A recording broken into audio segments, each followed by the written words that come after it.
গোলাপি শহর আর সোনালি অতীতে ভরপুর জয়পুর। সবাইকে স্বাগতম আমার নতুন আরেকটা ভিডিওতে। আজ আমার এই ভিডিওতে আমি আপনাদেরকে ঘুরে দেখাবো জয়পুর। হ্যাঁ, পুরো জয়পুর হয়তো আমি আপনাদেরকে ঘুরে দেখাতে পারবো না, তবে আমি কি করলাম, কোথায় কোথায় ঘুরলাম জয়পুরের, সেইটা আপনাদের সাথে শেয়ার করব আজকের এই ভিডিওতে। দুপাশে গোলাপি রঙের দালান আর মাঝখানে আমি বাইক নিয়ে ছুটে চলছি জয়পুর ঘুরে দেখতে। এই যে জয়পুরের প্রাণকেন্দ্রেই অবস্থিত সবার পরিচিত হাওয়া মহল। যাচ্ছি না, আমি আবার ঘুরে এসে হাওয়া মহল আপনাদেরকে ঘুরে দেখাবো। আমি প্রথমেই দেখতে চলে আসলাম জয়পুরের ঐতিহ্যবাহী জলমহল। জলমহল একটা দিঘির মধ্যে অবস্থিত আর অনেক প্রাচীন মুঘল একটা স্থাপনা। এখন যাওয়া যায় না, আগে শুনেছি যাওয়া যেত মহলের কাছাকাছি বোট নিয়ে, বাট আমি যেতে পারিনি। তবে আমি ঘুরে দেখেছি চারপাশ। আর জয়পুরের কথা আপনাদের কি বলবো, মোগল স্থাপনা এবং এত সুন্দর একটা পিঙ্ক সিটি, আপনাদের উচিত একবার হলেও ঘুরে দেখা। তারপর আমি ছুটে চললাম আমির ফোর্টের দিকে। আমার পরবর্তী গন্তব্যস্থল আমির ফোর্ট।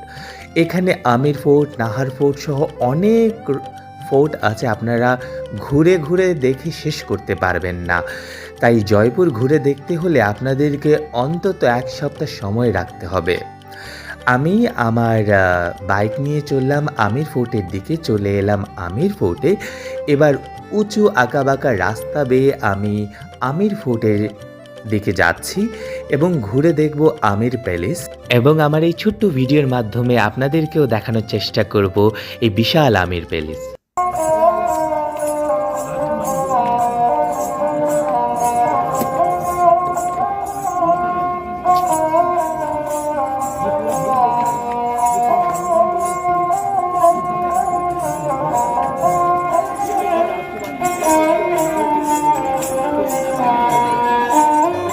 বাহ, অপূর্ব সুন্দর এবং সুরেলা এই রাজস্থানী ফোক মিউজিকটি। আপনারা হয়তো ওনাকে অনেক ইনস্টাগ্রামে রিলে দেখেছেন, উনি এখানেই বসে এই রাজস্থানী ফোক ইনস্ট্রুমেন্টটি বাজান। যাই হোক, আমি এই ইনস্ট্রুমেন্টটি শোনার পর আসলে একটু মুগ্ধই হয়ে গিয়েছিলাম। তারপর চলে এলাম আমির ফোর্টের ভিতরের অংশ ঘুরে দেখতে। আমির ফোর্টের চারপাশে উঁচু উঁচু পাহাড় এবং চারিপাশে সবুজে ঘেরা। আর এই যে ভিজুয়ালের মাধ্যমে এবং ড্রোন শটের মাধ্যমে আমির ফোর্টের পুরো জায়গাটুকে দেখানো হচ্ছে। বিশাল বড় জায়গা জুড়ে আসলে আমির ফোর্ট, এবং কয়েকটা স্তরে হচ্ছে এই আমির ফোর্টটি, প্রাসাদগুলো। তো আমি ঘুরে ঘুরে চারপাশ দেখছি এবং দুচোখ ভরে মোঘলীয় স্থাপনা এবং সৌন্দর্য উপভোগ করছি। আর যেটা হচ্ছে একদম প্রফেশনাল টিকটকারের মতো করে ভিডিও করার চেষ্টা করছি। যাই হোক, আমি সোলো ট্রাভেলার, যতটুক পেরেছি আমি আপনাদের সামনে তুলে ধরার চেষ্টা করেছি। জানি না কতটুক প্রফেশনাল হয়েছে কি না।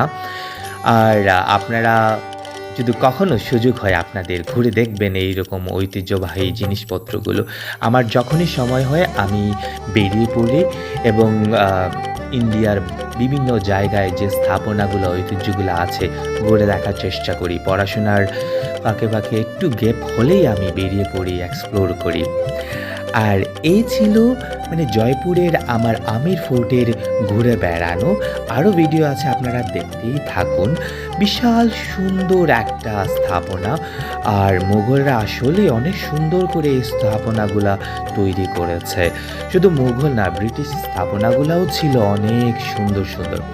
পুরো আমির ফোর্ট বা আমির প্যালেস ঘুরে দেখতে গেলে অনেক সময়ের প্রয়োজন, তাই আপনারা যখন যাবেন হাতে অবশ্যই সময় নিয়ে যাবেন। এই যে জায়গাটা হচ্ছে দেওয়ানি খাস।